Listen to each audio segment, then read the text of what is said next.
All right, ladies and gentlemen, we are in the mix now. Holy smokes, totes goats, man. Trump puts tariffs on because Canada put tariffs on because Trump initially put tariffs on. And then Canada said we're going to cut off the power. But they're like, you know what? We're not going to do that after likely a threatening call from Trump. But we are going to tariff you with 20-ish billion plus dollars worth of goods and stuff. And now Trump is reacting to it. I don't know when this is going to end. I don't really know how it's going to end because there's so many layers, as Donkey said to Shrek. Welcome back to the channel. Welcome back to another video, everybody. Before we get into it, I do want to encourage y'all to like button and subscribe if you haven't yet already. It does really help grow the channel. Tariffs, man. This is absolutely freaking nuts. Where did it begin? When is it going to end?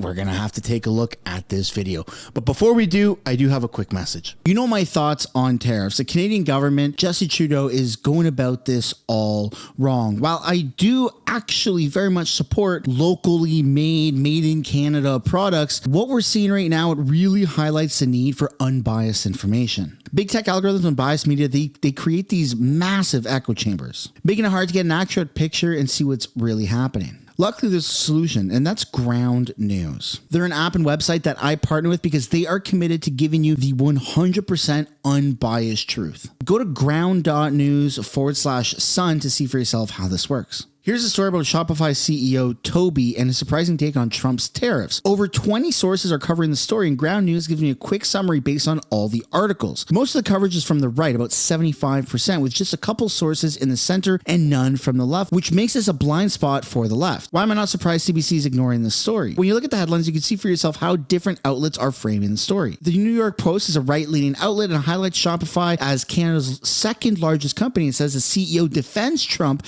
and demands while slamming Trudeau for making the trade war worse. Meanwhile, the center-leaning CTV takes a more neutral approach, focusing on Luke's warning of hitting back will not be leading to anything good. Seeing these different takes side by side on Ground News really helps cut through all the spin. Instead of just seeing one version of the story, you get to compare how different outlets report on the same event and decide for yourself what to think. If you love politics as much as I do, you can actually track all the latest trends that are happening on the interest page of ground.news. These pages help me stay updated on critical events and media blind spots. With so much uncertainty around tariffs, around an election, around Justin Trudeau, it's so important for me to stay fully updated on everything that's going on. And that's why I personally use Ground News. Go to ground.news/sun, click the link in the description or scan the QR code and subscribe and get 40% off the Vantage plan right now. That's the same plan that I use to get unlimited access. Plus, by subscribing, you're not just helping my channel, but you're also taking back control of how you get to view the news. Thank you, Ground News, for sponsoring today's video. All right, so President Trump is reacting to Canada basically slapping on tariffs to $29.8 billion worth of goods. I mean, I don't even know where I stand anymore. Initially, I was like, this is crazy. Canada deserves tariffs for a crappy border. We deserve a little bit of penalization for a crappy border and having so much fentanyl and drugs in our country. But it's evolved from that. And I don't know. I obviously don't support the tariffs on Canada. I definitely don't support us tariffing them because that hurts us. I don't support any of this. Am I allowed to say that? Am I allowed to just be a little Switzerland, a little Swiss cheese and say, I just don't support this? But these guys do, so let's take a look. Canadian officials have said over and over, if the U.S. imposes tariffs on steel and aluminum, Canada would respond. Today, the federal government followed through. It delivered a direct blow of its own, 25% levies on billions in U.S. goods. Finance Minister Dominic LeBlanc unspooled the details from Ottawa. The Government of Canada, following a dollar-for-dollar approach, will be imposing, as of 12:01 a.m. tomorrow, March 13th, 2025, 25% reciprocal tariff. Oh, there it is. An additional $29.8 billion of imports from the United States. This includes steel products worth $12.6 billion and aluminum products worth $3 billion, as well as additional imported U.S. goods worth $14.2 billion for a total of $29.8 billion. So, like, what do? Do we just sit there and take the tariffs and not do anything? Do we retaliate? This is the part that I can't say that I support. Like, of course, retaliation is it kind of makes sense, but I don't agree with it. I don't agree when they do it. I don't agree when Pierre says that that's what he wants to do. Because now, on top of all of this new news, Mr. Poilievre has said that he wants to do 50% tariffs on metal for America. So it's just getting crazy. It's bananas. The CBC's Olivia Stevanovich joins us live from our Ottawa bureau. So, Olivia, break down the details of how Canada is responding. Well, Andrew, these new counter tariffs, these dollar for dollar retaliatory tariffs worth $29.8 billion of U.S. goods, is in addition to $30 billion the federal government previously announced targeting other American products. So in total now, Canada is retaliating against the U.S. against more than $60 billion worth of U.S. goods in total. And these new measures that will kick in after midnight, they target American steel and aluminum products specifically, and also some other products that weren't on Canada's list before, including computers, sporting equipment, and also cast iron products. Now, federal ministers who made this announcement this morning in Ottawa noted that they don't want to do this because this will increase costs for Canadians who buy these U.S. goods, but they say they're left with no other choice but to defend these key Canadian industries. My dear friends, whether you're in Canada or in the United States, we cannot let uncertainty become the new certainty in North America. That cannot stand. That will make us less competitive. That's going to weaken us, and that's going to affect our economic security and ultimately our national security. Now, it is possible we may see even more countermeasures from Ottawa because of this 25% tariff that the U.S. has now put in place against Canadian steel and aluminum, because ministers noted that this new tariff does not only target raw Canadian steel and aluminum, but products that contain Canadian steel and aluminum. So we could see more announcements in the coming days. In the meantime, Foreign Affairs Minister Melanie Joly had a specific message for Americans during the press conference. Let's take a listen. Please help us end these tariffs as quickly as possible. And please talk to your elected representatives at the federal, at the state and municipal level. Send a message to the White House.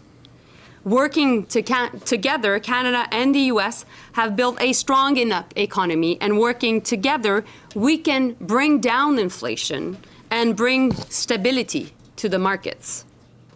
Joly also. What do you mean bring down inflation? According to you guys, inflation's at like 1.8% or something like that. Like that's pretty low, right? We almost need deflation to combat the high cost of living, because inflation skyrocketed 8, 12, 15% during COVID when they were printing money. And now we're stuck with blueberries being $12 for a tiny little tin or whatever, right? A little plastic package of blueberries, $12 or something like that. I don't know. My wife does the grocery shopping.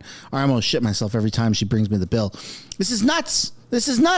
So how do you fix that? Well, bringing inflation down is only bringing inflation. It's slowing down the growth. The cost of living is only going up at whatever inflation is. But we've already skyrocketed. We've instead of just lightly jogging forward, we have an Olympic athlete that's done freaking triple long jump, and that's where we are right now. So we need deflation or something of the sorts, or bring up wages. I don't know how we get out of this.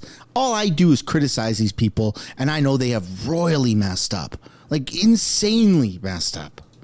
Also warned Canadians that this is going to be a day-to-day fight with the Trump administration, especially with more tariffs expected to kick in April after this pause of 25% tariffs against most Canadian goods set to be over that month in just a couple weeks from now. And there could be more tariffs that the Trump administration puts in place against Canadian goods, including those on lumber, dairy, and Canadian vehicles as well, Andrew. And Olivia, what else are federal ministers doing to get Canada's message across?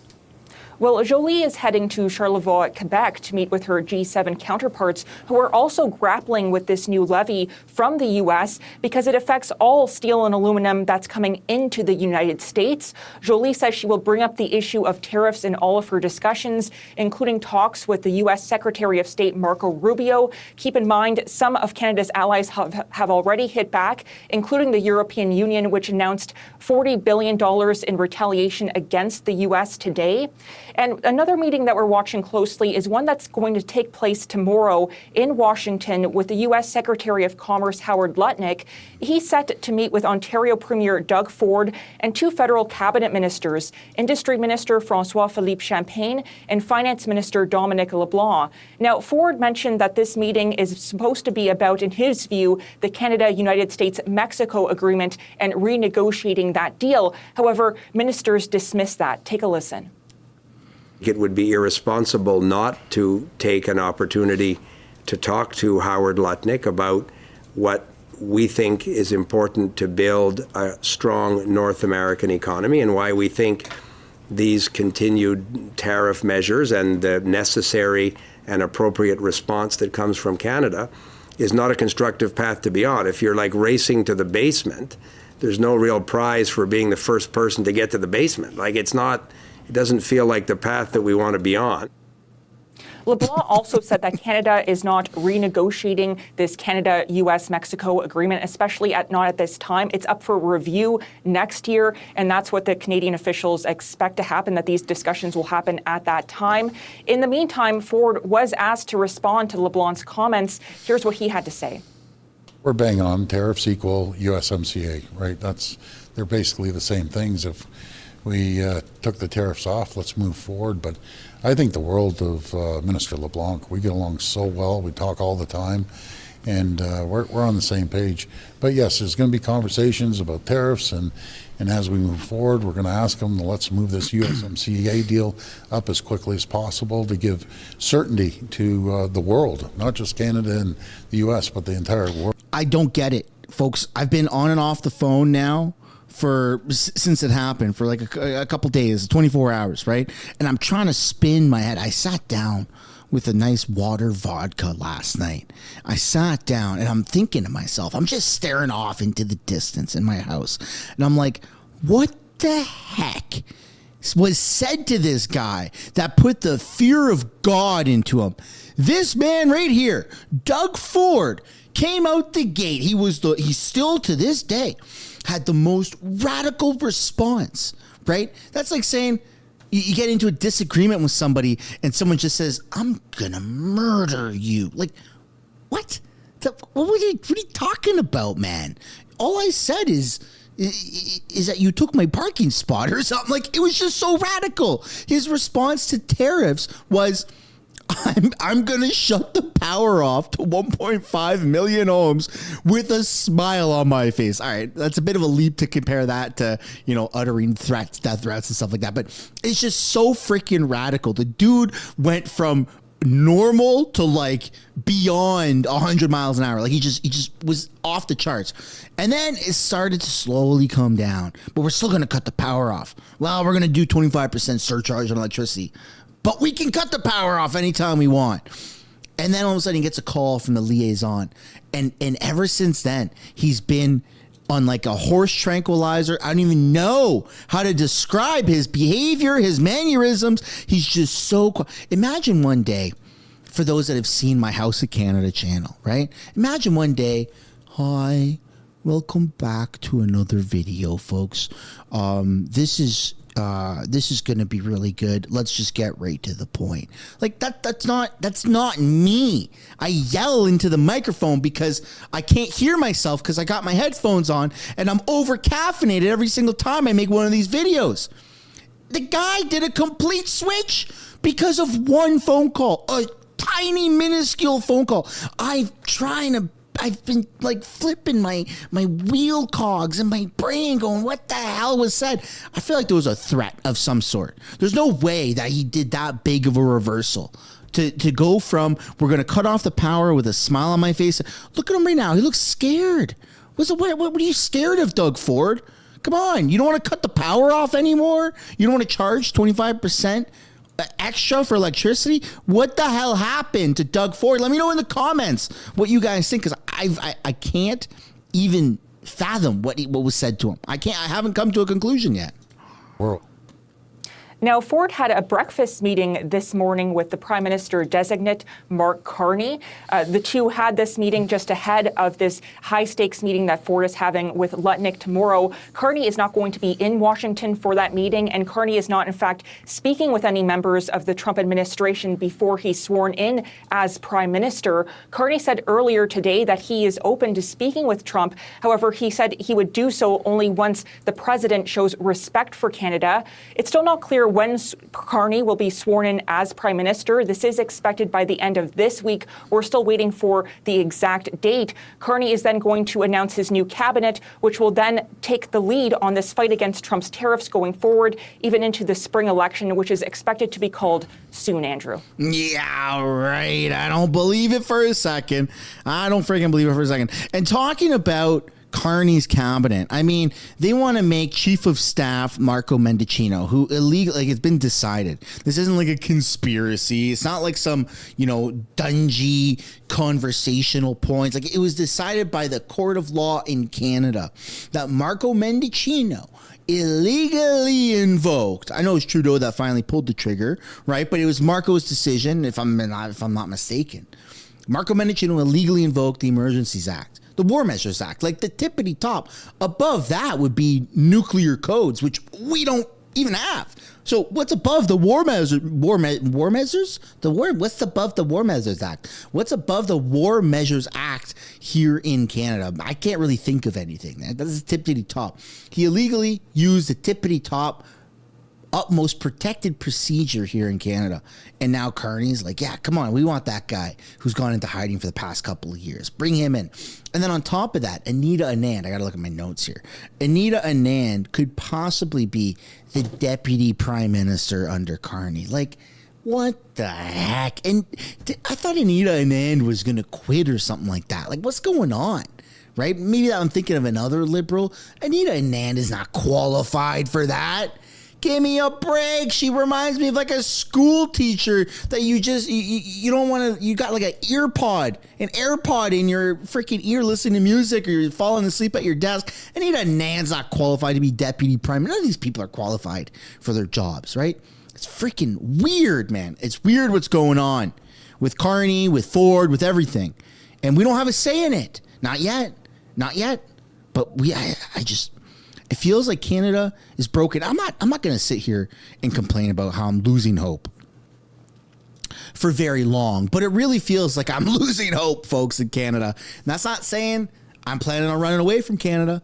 I'm not putting that out there. I feel defeated. My morale for being a patriot in Canada and believing in democracy, it's slowly dwindling and fading. And maybe you can relate to that. Maybe not, but let me know what you guys think down below. Let's continue this video. Olivia, thank you. The CBC's Olivia Stefanovich live in Ottawa. Now moving south of the border to developments in the U.S. President Trump spoke this afternoon from the Oval Office with the Prime Minister of Ireland and had lots to say about tariffs. The CBC's Richard Madden joins us now live from Washington. So, Richard, what's the latest?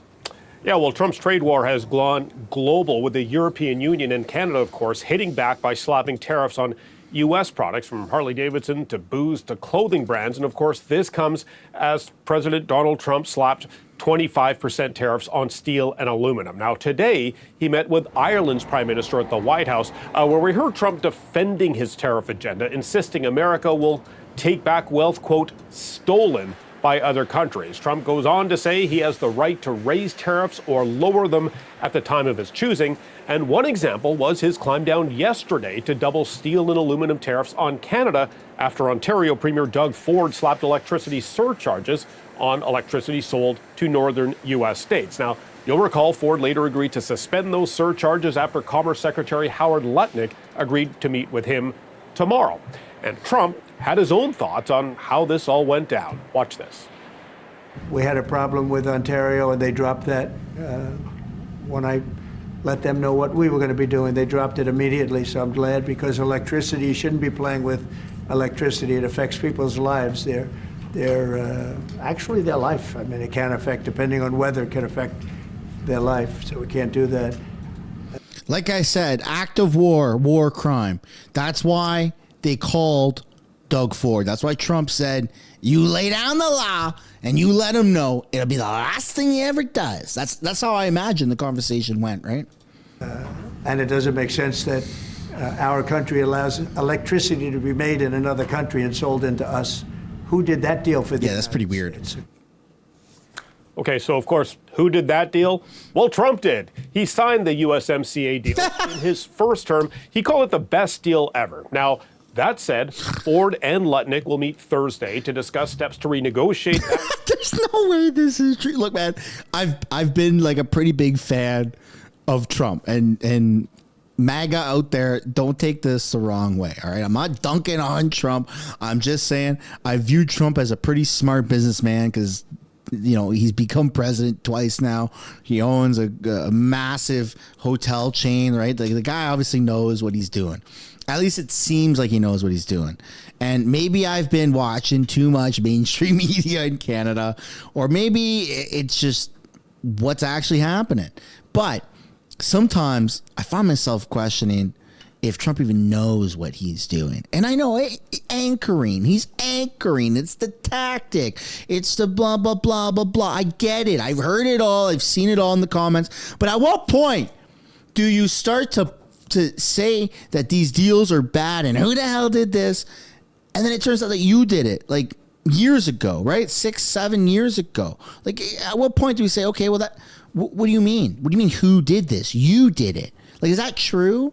Is that true down in the comments? Can someone tell me? Because if that's true, that just seems silly. And I don't understand the plan right there. That's not me bashing Trump. I'm just saying that all this just seems so freaking silly and stupid and unnecessary.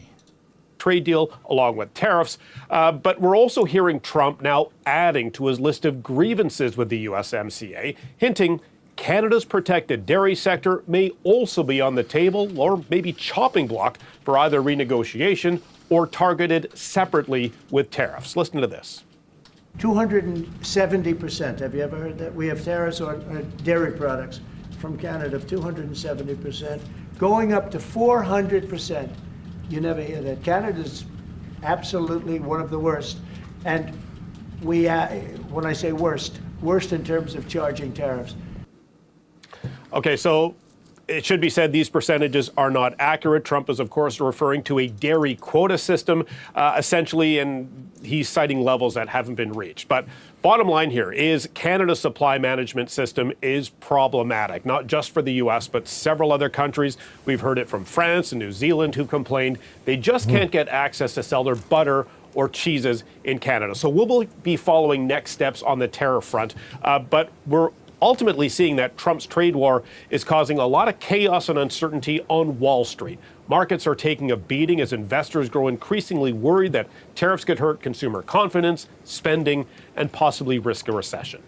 And Richard, as mentioned, a federal and Ontario delegation is meeting U.S. Commerce Secretary Howard Lutnick tomorrow. What are you hearing on that?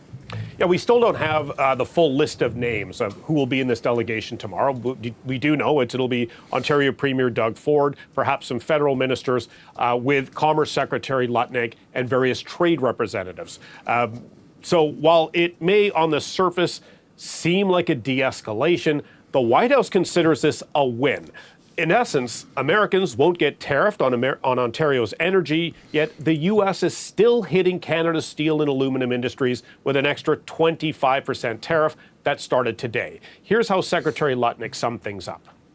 We're going to lower the temperature. You know, he thought he'd be sort of the big man and tackle Donald Trump, but you know you can't tackle Donald Trump. He is the most important, the smartest, the most capable leader in the world, and he's not going to let someone push him around. Okay, so what to watch for, of course, Andrew, is will Canada or Ontario walk away from a win, or will they spin it as, look, at least we're keeping the communications open. So that's something to watch for tomorrow. But the bigger thing to look ahead to, Andrew, is circular calendars April 2nd. That is what the administration calls the big day, when reciprocal tariffs will kick in, when the pause on other tariffs that link to the USMCA were on pause for a month. Those are expected to kick in as well. So I would characterize this as The fact that the White House and Canadian delegations continue to talk is a positive sign, but the big concern is what happens at the end of the month.